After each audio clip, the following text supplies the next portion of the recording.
Assalamualaikum warahmatullahi wabarakatuh. Waalaikumsalam. Yang saya hormati ibu-ibu yang hadir di studio, yang saya hormati pemirsa Antv dimanapun Anda berada. Pagi hari ini judul kita yaitu melupakan masa lalu. Semua manusia pasti mengalami 3 alam: masa lalu, masa kini, dan masa yang akan datang. Masa lalu sudah berlalu, masa kini sedang kita jalani, masa depan bisa ditata. Masa lalu tidak akan bisa ada seorang pun yang merubah masa lalu. Udah berlalu. Yeah. Masa yang kita jalani bisa kita atur. Masa yang akan datang bisa kita rencanakan. Bagaimana sih kita menghadapi masa lalu, menyikapinya? Ada orang yang bilang, lupakan saja semua masa lalu. Kubur hidup-hidup. Toh walaupun kamu ingat-ingat itu masa lalu, tidak akan kembali. Udah dikuburi hidup-hidup. Itu masa lalu itu. Dalam-dalam, jangan nampak ke permukaan. Maaf, nasihat yang seperti ini saya yakin ini kurang tepat. Karena semua yang pernah kita alami terekam di otak kecil kita, di memori kita. Tidak akan terlupakan seumur hidup sampai datang kematian kepada kita. Kecuali kalau Anda amnesia. Lupa segalanya, lupa namanya, lupa sama Ustad. Iya. Mau nggak lupa sama Ustad? Mau banget itu ya. Amnesia dulu dijedotin ke tembok. Jadi melupakan masa lalu. Nah, yang namanya masa lalu, ya kalau yang dimaksud kubur masa lalu dalam-dalam, kalau yang dimaksud dengan mengubur dalam-dalam ini melupakan sama sekali, tidak akan terlupakan. Kita tekan bagaimanapun, suatu saat masa lalu akan muncul. Truk. Misalnya Anda dulu pernah pacaran di Ancol, di pinggir pantai yang sebelah sini, dekat pohon cempedak. Kuburan Kamboja ya. Misalnya, suatu ketika Anda kan tercucu Anda, walaupun dengan usia sudah seperti ini, itu seret. Wah, dulu duduk di sini sama si Dongi. Itu akan muncul. Tadi Abdiar bilang, masa lalu ada yang buruk. Masa lalu ada yang menyenangkan, ada yang biasa. Masa lalu yang buruk jangan disesali karena tidak akan bisa merubahnya. Tapi kita belajar dari pengalaman masa lalu. Ini buruk akibatnya ini. Maka perbaiki kehidupan kita.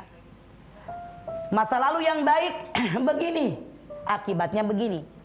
Jadi tidak bisa yang namanya masa lalu untuk kita lupakan sama sekali. Bahkan kematian pun tidak akan melupakan masa lalu. Kenapa? Ad-dunya mazra'atul akhirah. Dunia ladang persembahyan kehidupan akhirat. Hadis Nabi mengatakan, Al-Quran juga berbicara kepada kita. Kalau kita sudah datang kematian, kita mempertanggungjawabkan apa yang pernah kita lakukan. Bukankah itu masa lalu? Iya kan? Justru dipertanggungjawabkan oleh kita.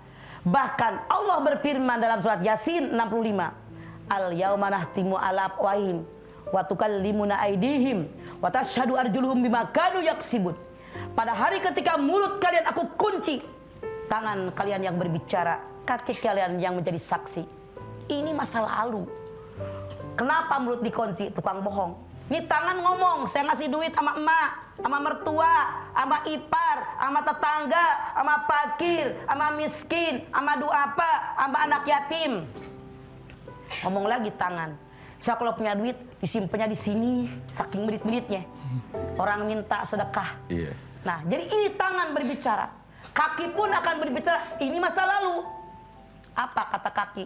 Saya diajak ngaji ke Antv subuh-subuh, jam 2 udah berangkat. Iya. Habis sholat subuh, nah 4:30 udah makan. Ngomong kan? Iya. Kaki ngomong.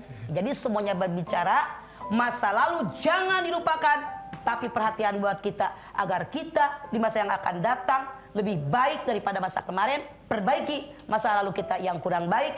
Merasa yang sudah baik, yuk tingkatkan kebaikan kita. Insya Allah selamat kita. Iya, itu dia tausiah mama mengenai tema kita di pagi hari ini, melupakan masa lalu. Dan di segmen ini masih ada kesempatan langsung untuk ibu-ibu bertanya.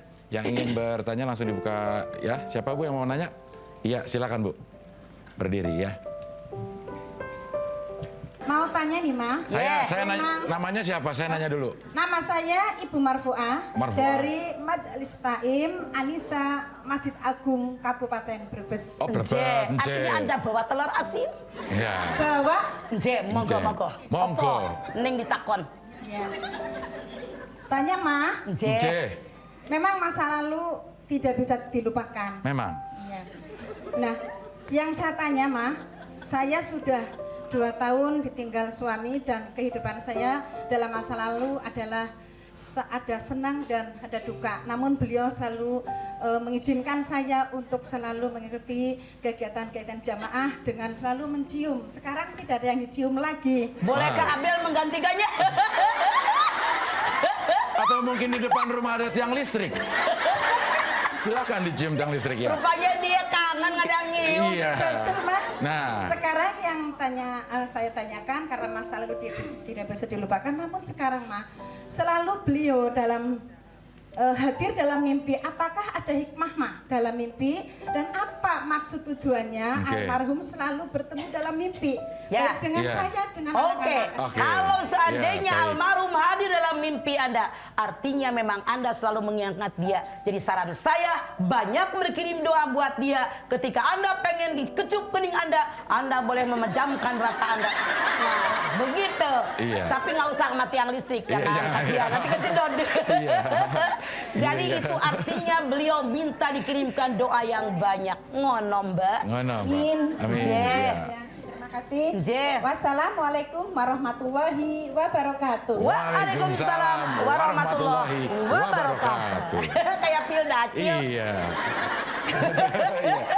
Kita akan lanjutkan lagi membahas tema tentang melupakan masa lalu. Sebelum saya berikan kesempatan kepada ibu-ibu bertanya, kita akan saksikan dulu tayangan berikut ini. Assalamualaikum warahmatullahi wabarakatuh. Ma, saya Lalang. Saya punya kenangan masa lalu yang buruk gitu, Ma. Kadang suka membekas di hati terus bikin sakit hati gitu. Gimana ya cara menyelesaikan masalah saya, Ma? Mohon jawabannya. Terima kasih. Assalamualaikum warahmatullahi wabarakatuh. Warahmatullahi wabarakatuh. Lalang. Lalang. Semua manusia pasti punya masa lalu. Ada yang baik, ada yang buruk. Lalang bilang saya pernah mengalami masa lalu yang buruk, yang kalau saya mengingatnya menyakitkan. Maaf Lang dan semua pemirsa Antv di mana Anda berada. Cara pandang kita bukan dari sisi yang negatif, tapi sisi yang positif. Kalau lalu masa lalu itu adalah sangat buruk, maka itu dianggap sebagai obat, sebagai jamu agar saya sehat. Artinya sebagai pemicu, sebagai motivator, saya harus lebih baik. Ingat yang lalu sekali-kali, perbaiki masa yang akan datang. Jangan dianggap sakit hatinya, tapi anggaplah itu adalah obat saya biar saya sembuh dari penyakit saya. Anggap itu motivasi buat menyongsong masa depan yang lebih baik. Jadi jangan berpikir dari sisi negatif, dari kiri, tapi dari kanan sisi positifnya. Untuk memotivasi kehidupan kita agar lebih baik di masa yang akan datang. Begitu seharusnya memandang. Jadi jangan sakit hati, enjoy kita. Iya, begitu ya Lalang.